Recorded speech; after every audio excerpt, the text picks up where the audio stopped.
Canvassing is something which most people have come across and heard about, but many have not undertaken. The purpose of canvassing is first and foremost to identify your support and then to draw it out on the day of the poll. Now, traditionally, the party organisations used to have activists that went from door to door in election times and would ask people their votes. These would be entered on a register, and on the day of poll, they would then do what we call knocking up. They'd get their activists out to get encourage their pledges to remember it was polling day and to come out and vote. Now, many of you would have seen a person that used to sit in the polling station, used to be called a teller, with a clipboard, often just ticking off and asking for your electoral number.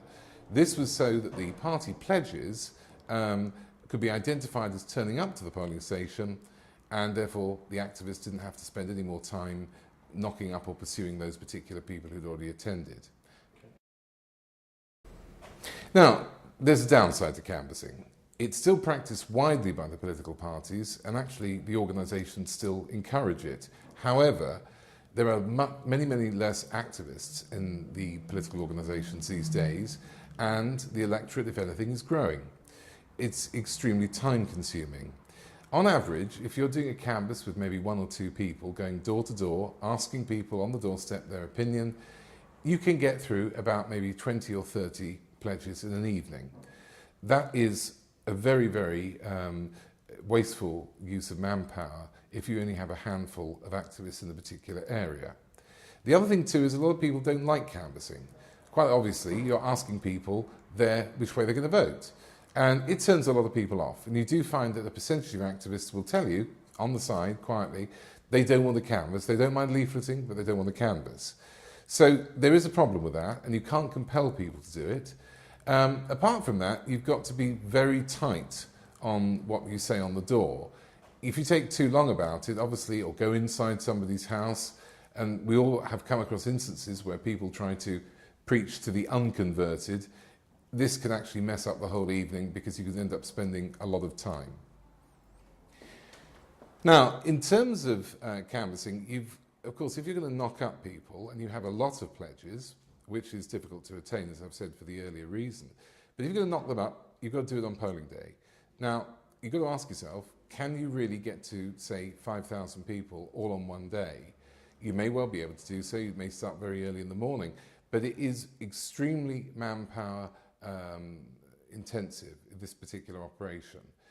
Some people say, well, canvassing isn't necessarily for the purpose of identifying votes, it's for the purpose of actually meeting people and evangelising, if you like, on the doorstep. That's fine again, and I do know one particular MP who does this successfully, although it's really because it's focused on the personality of the Member of Parliament. It's difficult to do that when you're just selling a cause. The other problem you will have there is you will, of course, have a more chatty time when you're doing that sort of evangelism than you will just identifying support. So it will be, again, more time-consuming. Now, another problem that you face, particularly in urban areas, is that a lot of properties, because of the expense of properties, are being subdivided. So you often get houses in multiple occupancy. If you're going to canvass them, it's very difficult to press one of 7 bells, and then when you've seen that person, ring the next bell while you're standing on the doorstep. Actually, canvassing is becoming harder in urban areas because of houses in multiple occupancy. Now, sometimes you get to speak to somebody on the door, but unfortunately, they're not on the electoral roll. Now, again, in places like London, Birmingham, Manchester, the big cities, there is a lot of electoral churn. So you'll find a percentage of those you are successful in seeing are not on the roll. And in the case of the European referendum, you will discover that quite a lot in the cities, maybe of foreign nationals, who won't have a vote in this particular referendum. Another factor too, which has grown over the last few years, is that people are increasingly reticent to open their door to canvassers.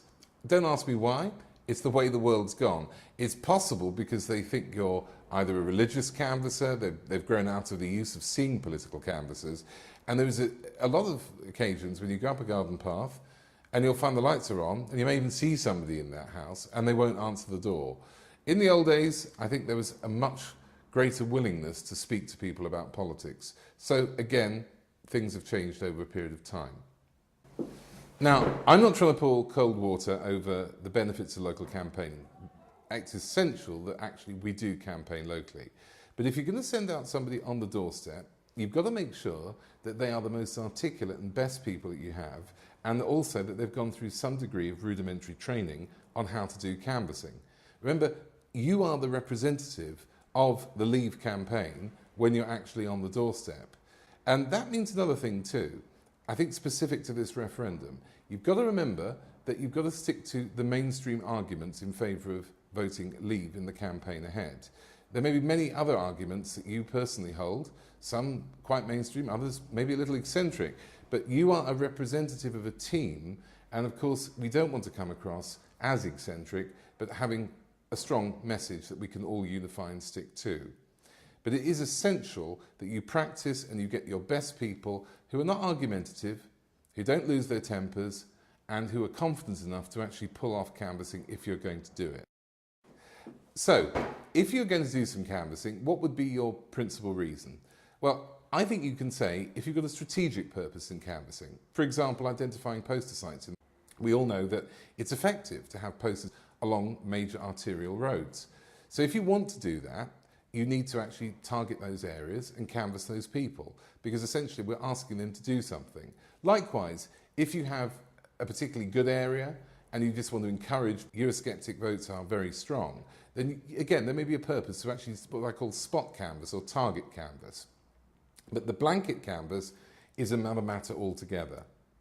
If we had the time, if we had the manpower, we could do it across from Land's End to John O'Groats, but we simply don't. Fantastic, thank you. Can I leave one of these leaflets with you? Yeah, sure. Thank you. Thank you. Now, local campaigning is a good thing, so I don't want to discourage anybody from doing that. Think back to the 1990s. One thing I always was impressed about was when the Lib Dems ran in a by-election. They'd turn up with two huge Pantechnicon lorries, they'd unload it with all the printing machines, and before you knew what, they'd inundated the constituency with both leaflets, street stalls, and of course placards coming into the town. They created a whole feeling and ambience around their campaigns, and they made them look local as well. Now obviously they were concentrating on a very narrow constituency canvas, but you can do something on a smaller scale but still as impressive in terms of your activities within your own local area. And you could do this by inundating the area with literature, door to door, and you can of course do street stalls on Saturdays in town centres, and again, as I say, the placards. So you can create that atmosphere that is essential for us to win. The other factor I think that we need to take into account is the limited time that we have in this campaign. It's concentrated. We've only got a few weeks to make sure, not so much turn this around, but make sure that we win this. So it has to be very visible to the members of the public. You can get thousands of leaflets out in a very short period of time, and they can go through letterboxes. It may sound old-fashioned, but nonetheless, people do, even briefly, look at them if they're put through their door. But on the whole, you can have a good local campaign and be effective by hitting the largest number of people in your locale quickly and repeatedly. And be prepared to not only leaflet once, twice or three times, but maybe up to 4, 5, 6, 7. Keep on going to polling day. Keep on pushing the line and keep on pounding the pavements.